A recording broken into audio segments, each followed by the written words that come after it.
When I was in Europe recently, I noticed is that everybody uses their phone to pay, which I was kind of slow to adopt that technology. Obviously, it's available here, and now I'm using it more here because it's convenient, it's fast and easy. But it's interesting as an American going over to France or the UK, I can buy a beer, I can go to Disneyland or whatever. I just hold my phone up to their machine and it works flawlessly. Like that system's integrated throughout the world, or at least in Europe and in the US, it's interchangeable. So, in places that hate freedom, yeah, God.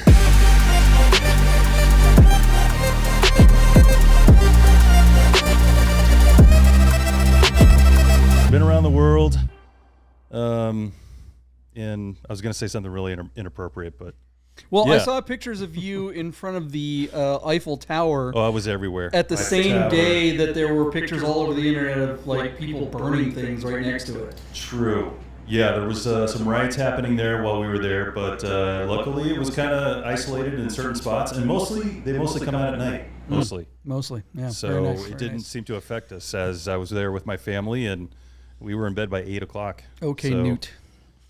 Yeah. Just call me Newt. Yeah. It was all J6 rioting, right? Turn me into Newt. Yeah. Wait, what's J6? Mm-hmm.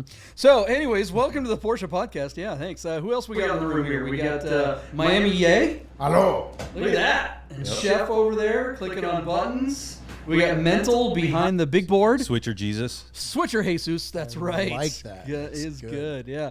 And Dylan, you Jay son brought of some guy. So there's another person in here. You can't see him, and we don't have smell-o-vision, so welcome, Guy. His name is Dylan. It's Dylan. Dylan, how you doing, that's Dylan? why I said, all right, welcome do you get to the that a lot, podcast. Dylan? Like people say, Dylan, you son of a... Are you old enough to know the... Yeah. Okay. That and Gunsmoke. There's a Dylan character in Gunsmoke. That I didn't know. I didn't see a single air-cooled Porsche while I was in both France and the UK. That's why they were rioting. That's true. Or air-cooled. I didn't even see a VW Bug. Dylan was telling me earlier he was in VWs. Well, I don't know what the rules are in either of those countries. I know in Germany they have really strict rules to keep your cars on the road, like mad inspections. You have to get your car inspected every couple of years, and they go through, and it's like a bunch of Dwayne Wicks. Go ahead and hit the pause. Son of a bitch. Yeah, I don't. The rules there really confuse the heck out of me. Do you know anything? Does anybody know about the inspection rules on? Oh, of course, met you in the back. Yeah, guy who's probably not going to get Switcher it. Jesus. Jesus. I live there, and yes, everything you're saying is absolutely true. And what's nice though is that by having those safety rules and the roadworthiness inspections, it's biased towards enthusiasts. Every car owned by everybody in here except my 914 would pass any of their inspections with flying colors. That's not what I've heard from like in Germany. I heard it's way more strict. Have you lived there? Yes, I lived in Germany. Absolutely, fairly strict. Their emissions but also their roadworthiness. You have to have a certain amount of treads in your tires. You can't leak any fluids. You can't have any bulbs out.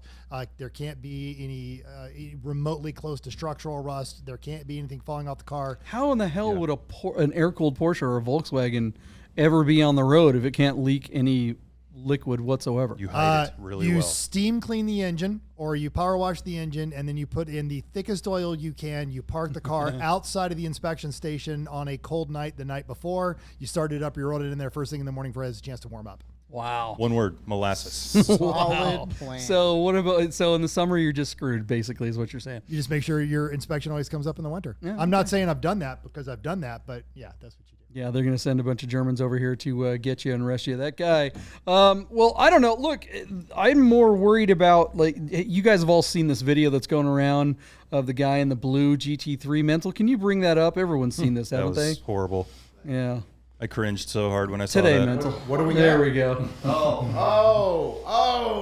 Okay, I'm going to say in defense of... Well, let's watch it first. Oh. You can turn the sound on if you want. That's Upper in right. What happened? Why did that Why did that guy go? Exactly. The person in the white SUV was looking right. Let's the pause it entire so we time. can actually have a... Like that almost looks like it's on purpose. It was so freaking They stupid. literally never looked left. And then the Porsche driver saw that they had stopped and assumed that they saw them. And so they continued on. See, I'm looking at the wheels and that as I'm coming up, because I expect that to happen. So I would have been on the horn. Yeah, I mean, that the white car is at fault, but Yeah.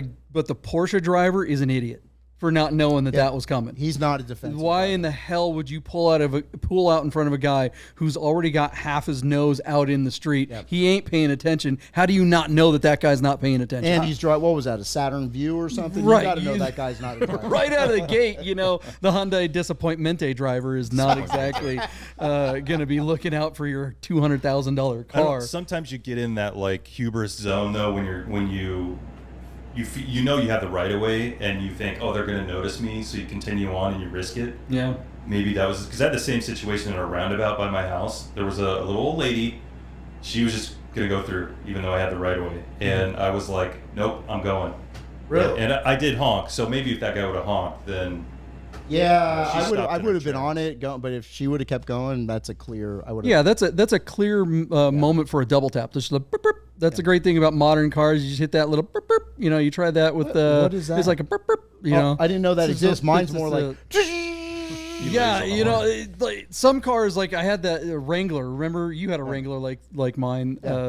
That horn, modern Wrangler, you hit that thing, you couldn't tap it. You couldn't just go burp, burp. It was like you barely tapped. It was like, "Bah!" So you couldn't be polite. You couldn't be nice. You're like, hey, because it's a double tap. It's burp, burp. Everybody knows, okay, that's a nice thing to do. It's pleasant. there was no There's no aggression there. partial tap Yeah, on that horn. but you whatsoever. lay on the horn. Somebody's going to get out and shoot you or something like that. So Right. I don't know. Right. No, the guy in the Porsche, I feel bad for him. I mean, look, when I was like maybe 19 years old, I had a 944, and I was at the Porsche dealership because I was going down. I'd like to go to the Porsche dealership and look at cars that I clearly couldn't afford. dream. Dream Just about the dream. 964 Speedster that was brand new. You That's how old I inspired am. that commercial, didn't you? I thought that was him in the commercial. No, yeah, riding it his pretty bike much down. was. No, yeah, nobody had a Porsche where I grew up. So I'm in my 944, and I'm just like the guy in that white truck, right? And I'm looking to my right, and this guy, what was it? The guy in the blue car. Essentially, if I'm the white car and the guy in the blue car, instead of pulling in front of me, he pulls into the dealership as I'm trying to pull out of it. And I'm like, holy crap, he's getting really close. So I slam on the brakes, he slams on the brakes, and I roll my window down and I look straight down where I thought he would have hit me, and it was fun. I'm like, oh, I guess I'm okay. And he's looking at me like his eyes are saucers. He's like, okay, yeah, see ya. And I drive away, and I'm like, why was he acting like that? So I pull over and I get out and look behind the door, and the behind the door was mangled. He got you? He got me. You didn't and feel he it? knew it. It was so short. It was so subtle. It was so like, because I was slamming on my brakes, so there was that jolt, and I just felt like the jolt was just for me slamming on the brakes. I didn't realize that it was also him squishing my corner. So I, whip a bitch and go ripping back there, and of course he's nowhere to be found. He's long gone. I'm smart. He got the heck out of there. So my 944 had a bent, messed up fender, but hell, I probably had liability insurance at the time, so I didn't have full coverage. So I drove would've around cost with a you dented. money. Yeah, I drove around with a dented Porsche for a long time. And Yeah, it's still dented to this day. That same 944 somewhere. I think most I likely. think I did actually get it fixed at some you? point, but poorly. I'm sure it was a white 944, and I'm sure it was probably like 6 different shades of white. Because I just went to the cheapest place I could find to sell Yeah. a car.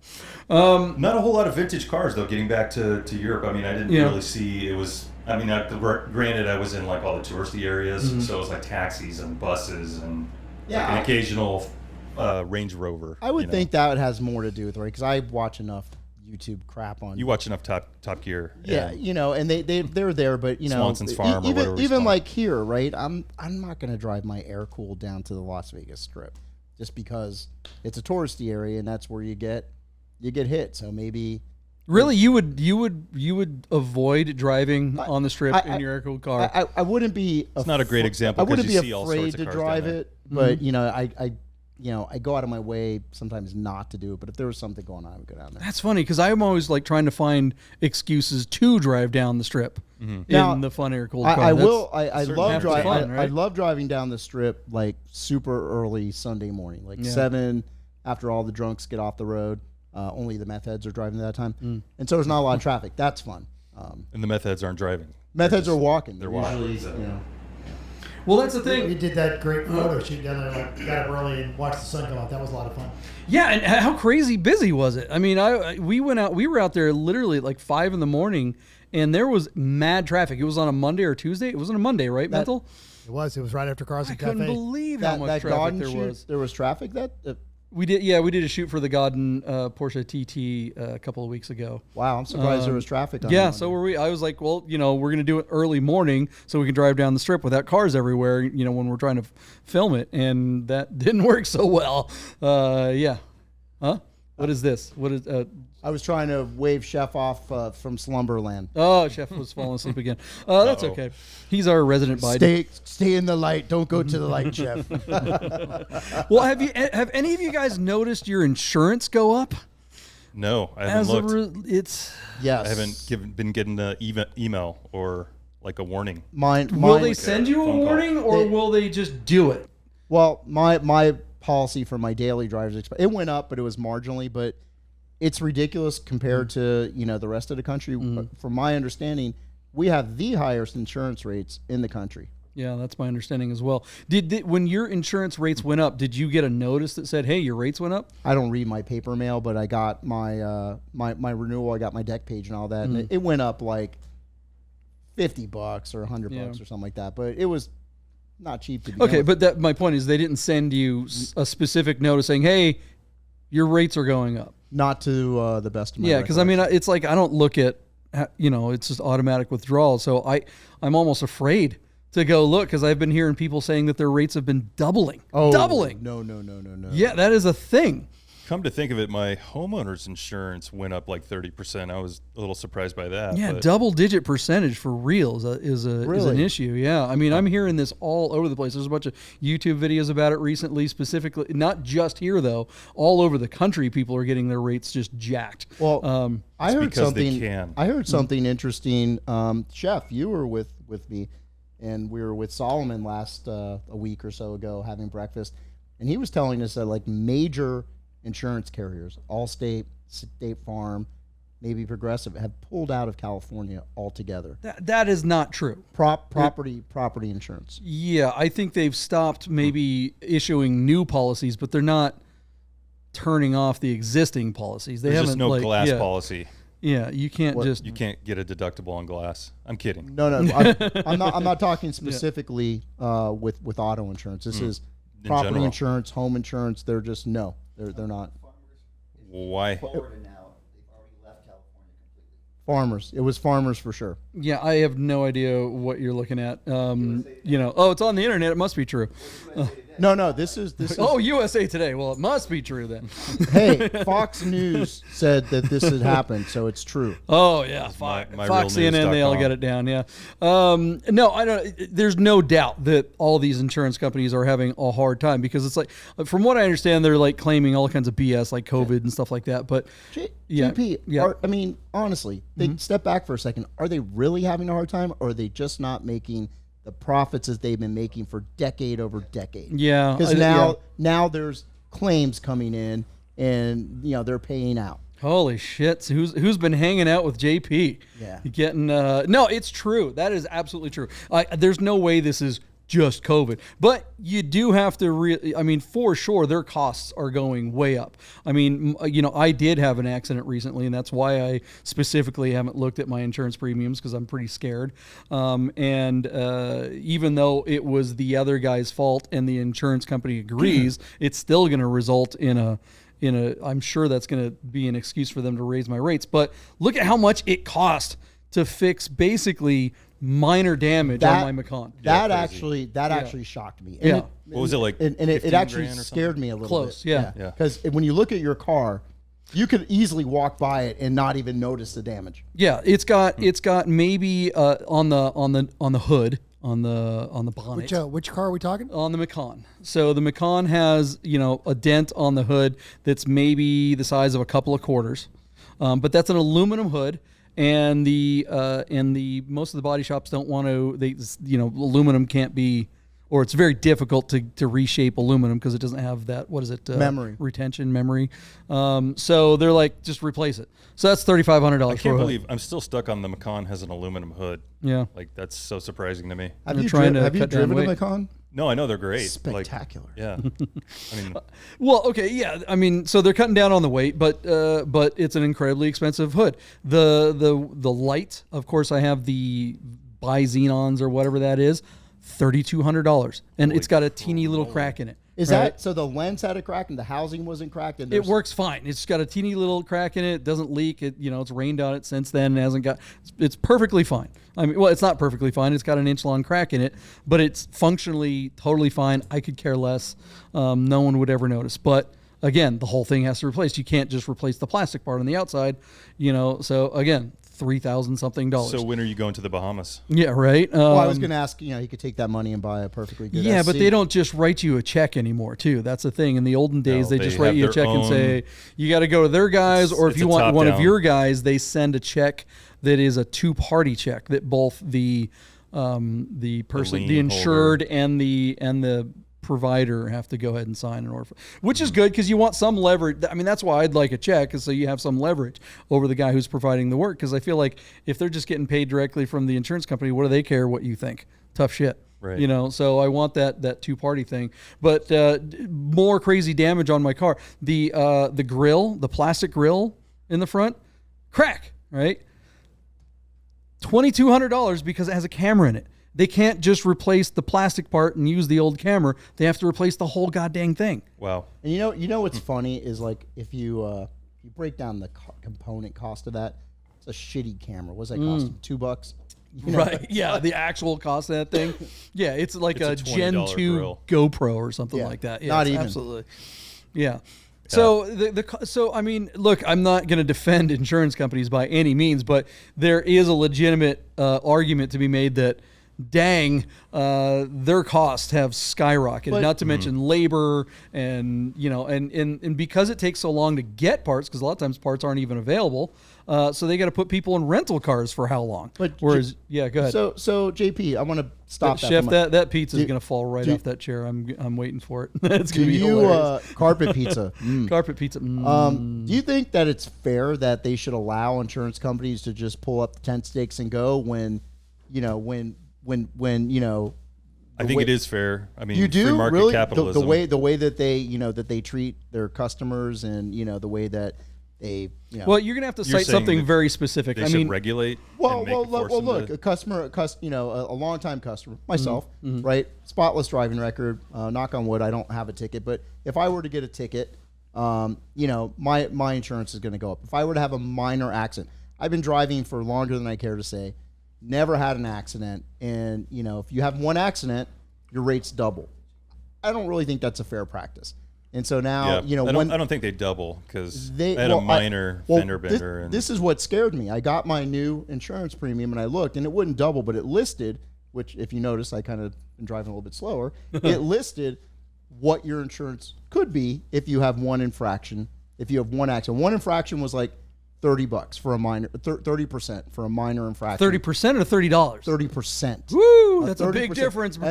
And then they start breaking it down for a major infraction. And then two minor infractions, it was like 40% or something like that. more. Yeah. Well, did we talk about the opting in to listening into your driving habits or whatever it is, or like the That's been around for a long time, but yeah, that's bullshit ridiculous. too. But in answer to both of your questions, because you're asking me, should they be allowed to do that? And Dwayne is saying free market capitalism. And anybody that knows me knows I'm an ANCAP. I'm fully pro capitalism. But in this particular situation, there's a third party that is involved here. The state mandates that you carry that insurance. So if the state is going to be part of this matrix, and they're going to mandate and say you have to have this, that's essentially the state providing monopoly or oligopoly power to the insurance companies. They have us all by the balls if we don't pay that insurance and we get caught without it. Ultimately, someone literally kills you, right? A cop will shoot you for not paying your ticket. And now I just saw something on the news that was just like baffling to me. There's like these layers of insurance, right? So in California, there was a neighborhood, and the homes looked pretty darn nice, that had a landslide. right? We're talking about home insurance now. We're talking. Home That's getting way off topic, but All right, go then ahead. screw it. But go ahead. Well, no, I mean, it's go ahead. just- I just Let's What go was, on to what your was that point. thing in The Big Short? It's like tranche, where it's like a layer that they make up. I don't know, No- but no anyway, I'll reference, keep okay. it short. So the neighbor had a landslide. The freaking houses were demolished. They had earthquake insurance and homeowners insurance, but earthquake insurance doesn't cover a landslide. It's another specific kind of insurance. And they asked the guy, well, why didn't you have that insurance? He goes, because it was just obscenely expensive and it had a $250,000 deductible. jeez. Yeah. So, Oh, Well, yeah. I mean, yeah, but 250 grand in California is like yeah, that's $40, Nothing. right? That's yeah. What do you got, Mental? Well, I was going to say, so if, for example, you did have an incident with your vintage Porsche, where's a good place to get parts and service for your classic? Excellent Plugometer. question. Let's go to a break and find out. Hey guys, I gotta tell you about our friends Godden Porsche of Las Vegas and Godden Classic. If you're looking for a new Porsche or a classic, you gotta call our friend Steve at Godden. This guy. Save yourself the hassle of screwing around with all the auctions like we always talk about and just talk to Steve. He'll find you the classic Porsche you're looking for. Godden Porsche of Las Vegas. If you don't subscribe to Bid Nerds on YouTube right now, I'm gonna shoot this 997. If you said, wait, that's a 996, you're a nerd. So subscribe to the new YouTube channel, Bid Nerds. Welcome back. Hey, do you have that one friend who just refuses to get insurance? Maybe they don't even have a valid driver's license. I think everybody has somebody they know that skirts the law like that, and they get At away our with age? it. yeah, I was Yes. about to say, when I was younger, that was me. Oh, younger, absolutely. But But at there our are age, people. no. My ex-brother-in-law, he was into probably late 30s. When you throw in the in-law category, that does make a good point. Yeah, actually, I'm sure. Well, You know some of in-laws. it. I have probably an in-law that doesn't have a license or insurance and or both. Yeah, late 30s, no. I mean, They're kind of like heroes though, because like insurance is so frustrating that you almost admire them for the ability to not have to pay that monthly due and get away with it for the most part. They don't have their vehicles financed then, right? They're Well, They I mean, but I you're don't right. have. I only have one of my cars as financed, the rest of my own, right? So yeah. No, I'm saying because I've lived that dream. Yeah. And it actually was the Corrado, and I was like, why do I have to pay almost as much as my car for insurance? Screw that. And then I got the beauty of force place insurance, which is awesome. yeah, see, that's what we were talking about before the break. They said the state says you have to have it.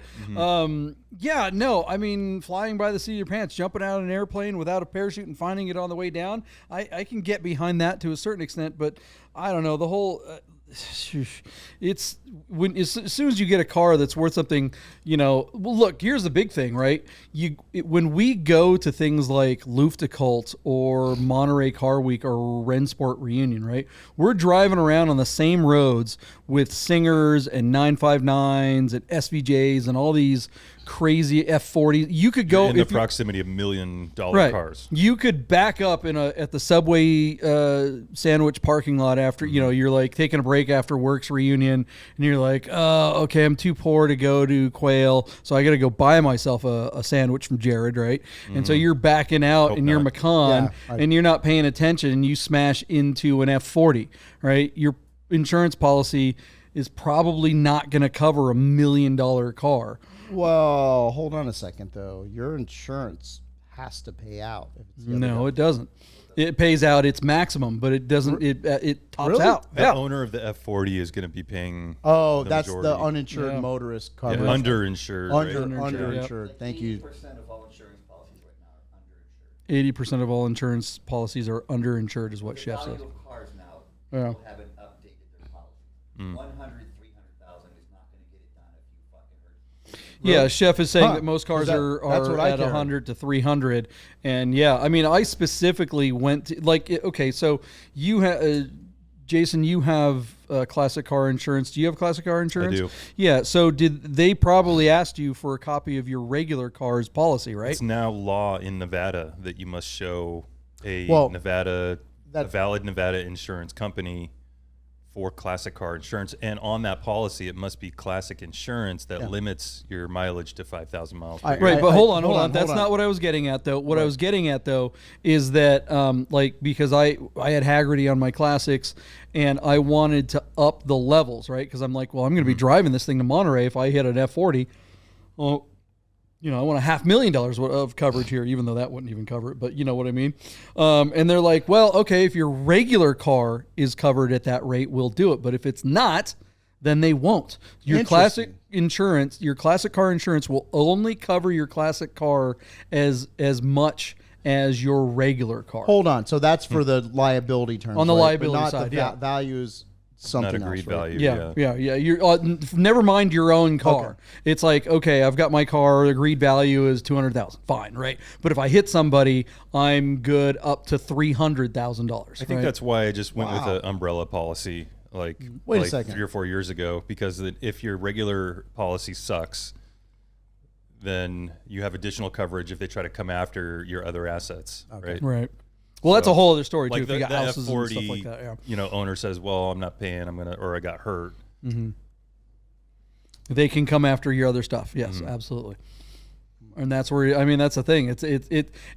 Look, it kind of sucks for people who aren't in this game, right? If I just drive a Kia Spec or something like that, and I don't give a ish about cars. I don't care about all you guys and your stupid cars, and I crash into someone in their Bugatti. You're the idiot that drove a Bugatti out on the road. Okay, sorry, I hit your Bugatti, but really, you're going to drive $1 million car around people in, minivans and stuff like that. I think at some point there's a certain amount of responsibility that you got to take if you're going to put that out there. I don't. Yeah, I think, and I'm at that mindset already when I drive my classic Porsche. I'm like, if somebody hits me, some of it's probably going to be coming out of my own pocket. Well, obviously the deductible, but beyond that too, not to mention all the years of sweat. Yeah, blood, sweat, a and car tears like that, when you it. build the car of your own, it's hard to put a number on that kind of stuff. But yeah, I just think it's like you can't expect normal people to have. Look, if somebody in a stupid car backs into your super, super expensive, overly priced car, you want them to have insurance to cover your damage. But can you really expect somebody in a '93 Toyota Camry to cover your $150,000 front nose on your Carrera GT? Right. I just don't think that's reasonable. Yeah, Chef's got something to say about that. That's why you have to have uninsured motorist coverage. Underinsured. Chef's saying that's why you have to have underinsurance motor coverage. You're backing me up. That's what I'm saying, is that as the driver of a car like that, you got to cover your own ass. You can't expect someone else to cover you when you're the one who's taking the risk to drive something so fragile. So it's like, okay, I'm going to duct tape Fabergé eggs all over the bumpers of my car. Well, and somebody destroys one. Well, whose fault is freaking that? You're the one that took multi-million dollars worth of jewelry out and put it on the freeway. That's crazy. That's stupid, right? And yes, we're stupid because we drive these cars that are probably worth too much, but just get enough insurance to cover your ass and don't expect someone else. And if somebody's negligent, if somebody's really, if somebody's drunk or somebody's driving, really crazy and they cause a bunch of damage, then that's a different story. But just, minor fender benders and stuff like that, putting normal people in all kinds of crazy liability, I just think that kind of sucks. We're honestly getting to a point where it's going to be automated. So you've heard about these stories of Chinese citizens not being able to travel. I mean, maybe I'm getting into the conspiracy theory here, but your insurance rating is based on your driving record, right? Well, not entirely. Okay, well, a big factor of it is, yeah. right? So what are some of the other factors? Credit score. Yeah, right. So yep. all these things are gonna be automated digitally in one place so that it can quickly be assess you as an individual and your insurance worthiness. It already is. A social credit score. LexisNexis is that database. That's the Clue database that the insurance company uses, has everything about you. Yeah, so it's a social credit score above and beyond your FICO. I guess what I'm getting at is there's still the paper crap of me having to hire one of these insurance companies, go through the process. That's just admin, but once it gets up to underwriting, that's what we're I looking understand that. I mean, they're all. Now, gonna be Jason, the same. you're not following what he's saying. He said yes, there is the system for the insurance companies to come up with whatever algorithm it is to determine the rate for anyone based on all these factors. But in the event of an accident, or as they say in UK, right, an at-fault incident, because there are no accidents in UK, right? They don't count it. They don't call it they call it at-fault collisions. So there's always someone at fault, always, right? According to the law in some other countries. So in this country, you have that accident or at-fault collision, and the two drivers can either agree and just go to their insurance companies, and then the insurance companies figure it out, or you can get a lawyer. And then, so there's a third party involved, or a fourth party if there's two lawyers and, two insurance companies and two drivers. So it's just super convoluted. I think what you're saying is that in a dystopian society like a Chinese world where you have electronic, credit scores and social credit scores, and there are no lawyers, essentially, it's just accident happens, state comes in and levies a fine and takes it, and you don't it's just do going to be anything. much more expedited. So one thing when I was in Europe recently, I noticed is that everybody uses their phone to pay, which I was kind of slow to adopt that technology. Obviously, it's available here, and now I'm using it more here because it's convenient, it's fast and easy. But it's interesting as an American going over to France or the UK, I can buy a beer, I can go to Disneyland or whatever. I just hold my phone up to their machine and it works flawlessly. Like that system's integrated throughout the world, or at least in Europe and in the US, it's interchangeable. So, in places that hate freedom, God, freedom fries. Yeah. So insurance, I feel like, has another step to get to that where it's more expedited and automated. So like if in the case of my accident about a month ago, this underinsured driver rear-ended me and totaled my vehicle, instead of this month-long process of dealing with paperwork, I guess, there would have been a more automated and digital expeditious process. Maybe that's already happening behind the scenes, but I don't know. I mean, I don't know. Look. So like his rates instantly, or like he's denied insurance instantly, or his rate goes up, or somehow it's more streamlined. Well, and automated. because in America, right? I mean, ideally, you're innocent until proven guilty, right? So even in civil law, you can't be liable for something if it is something that's going to come down to adjudication. That means you can't be you're not at fault until proven in a court proven, right? So there's no way to the insurance companies would love for it to be that way, but it's just that's both of us were involved in an accident, so it could have instantly both dinged us, which I guess as soon as we called, it probably did. Yeah. Well, I mean, look, you've got traffic cameras everywhere and stuff like that, and red light cameras, and I think I told my red light camera story on the show, didn't I? That was kind of fun. Were you the guy wearing the monkey suit? I was, All right, I'll tell it quick, and then we'll end the show. So I got one of those tickets in the mail. It had 3 pictures of my car before the intersection, in the intersection, and out of the intersection, right? And you could see the red lights. So it shows 3 different pictures showing that presumably that I didn't stop in my car at a red light, and I took a right turn. So I go to court thinking I'm going to go in there and go, oh, well, I just stopped a little short, but I did stop, right? That was going to be my big defense. So I'm sitting there. One of the lucky things about having a P as the first letter of my last name is you're never first in court. You're always somewhere in the middle, right? So the first guy gets up, some octogenarian, which is nice. I'm the last. Yeah. So he gets up, Wick, right? So this old guy gets up, and his name is called, and the judge said, basically says, okay, you've been accused of this, and he's like, well, judge, I pulled up to the light, and it must have triggered the machine because I pulled a little further out, but I did stop completely, and then I took a right. And she's like, oh, okay, Mr. So-and-so, let's have a look.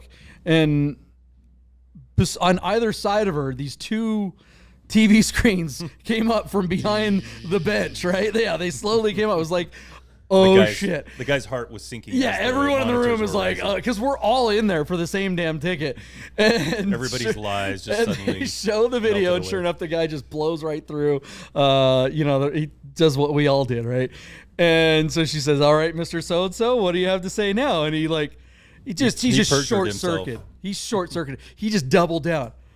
Well, no, I just stopped a little late, and the picture on the thing just we're like, bro, he couldn't handle it. So of course she. Yeah, but JP, what Yeah. do you do? You say, okay, oh, you got me, and basically you show that you were lying in Go to court. trial the next day, and the same guys there. You again. got to. Well, no, I mean, at that point, you just say, well, apparently I recalled the incident incorrectly. Sorry, Your The Honor. CIA would just but say, doubling double down, I mean, Well, no, that's you're just going about crazy. this the wrong way. It's all CGI, so someone could have faked that you That was ran that. That was a deep fake, yeah. Yeah. Who tampered 2007. with the evidence?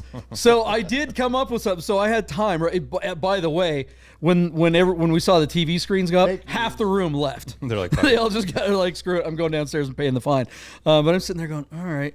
I recently had purchased a car from a dealership down the street. So I'm like sitting there going, what am I going to do? Oh, I got an idea. So I got up there and I said to the judge, I'm like, Your Honor, that's not me in the car. She's like, well, it's your license plate. The car's registered to you. Who was it then? I'm like, it was a salesperson at the Honda dealership down the street. That must have been the day that I was test driving the car that I now drive. And she's like, oh, really? I'm like, yeah. so why would a sales guy be driving your car? Because they were going to assess it for the trade-in. The sales guy was driving my car to assess the trade-in value while I test drove their car. Because you can't see if I'm behind the wheel. And she's like, yeah, you're right. Okay, dismissed. Yeah, that Nature's greatest miracle. they put up like 1 million of those when I lived in Phoenix, and one of the thing I would do is just put the sun visor down all the time.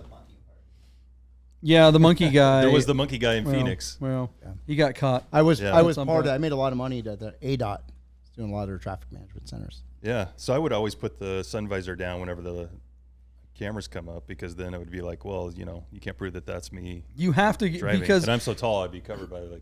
but with traffic court, it's not criminal, so it's a preponderance, kind of like small claims or Do you whatever. have a degree in law? You're pretty well versed in this. I've gotten a lot of tickets. I Okay. think is my problem. Yeah, I've been sued a lot or something like that. Yeah, no, I mean, so they, Preponderance. yeah. So you have to have Big word. if you're going to claim it wasn't you, you better give a damn good story. Who you basically have to give someone else up, and then they'll go give that person a ticket. Plausible deniability. Boom, plausible Boom. deniability.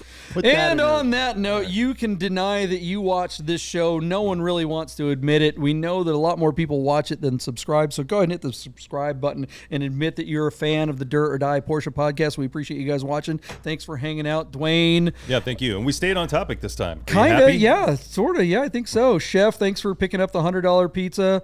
It was next level, bro. It was and evolutionary. evolutionary. Ski resort pricing Ski on that resort pizza. pricing, yeah, that was crazy. We should call that guy over and I've got his number. He's like, call him bro, on whenever air." you order pizza, call me. Sammy at After Hours Pizza. Sammy, you overcharge us for pizza, bro. The pizza was good, but what the hell, $100 for 2 pizzas? it was good. It was next level, but it's not worth. Not $100. There was a tip on there, It used so. to be like $17 for 2 pizzas. That was their thing. Anyways, Miami, yay! Thanks for hanging out. Mental, thanks for being what was it?